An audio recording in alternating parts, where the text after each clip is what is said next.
So I'm back out here with Greg from Arborvine to go over the finished project that they had done.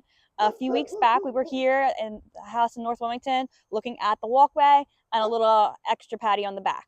Kind of show us Yeah, this beautiful walkway. so we're all wrapped up. I think last time you guys were out here, we were just starting to lay flagstone up at the top, and we had the brick border in. So since then, we've got the rest of the flagstone laid. All the mortar joints are done.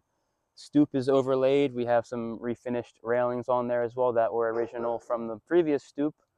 So all in all, it came together nicely. Everything worked out good. And then I think the biggest challenge we had here was I mentioned that the bricks that we ordered were custom made to match what's on the house.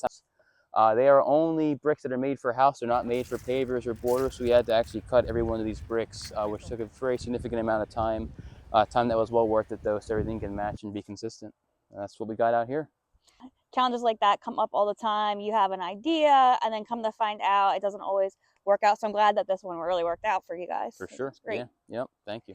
So here is the backyard, the patio back here. About how many square feet is this? It's about 350 square feet. So this is 350. I usually tell people for comfort, you want to do it close to 4. That way you can get your chairs on here, maybe a fire pit.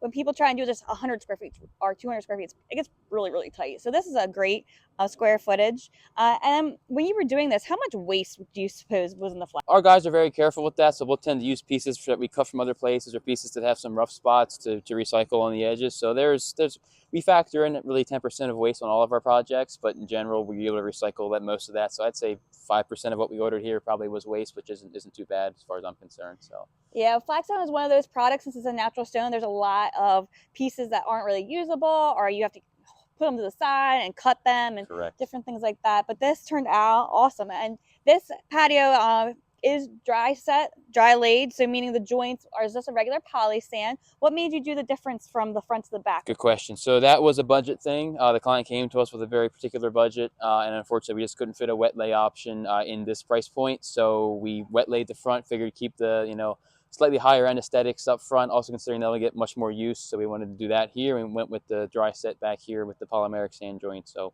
looks good as well. It just keeps the budget a little bit closer to where they wanted it to be. So All right, cool. Thank you so much, Greg. awesome. Thank you.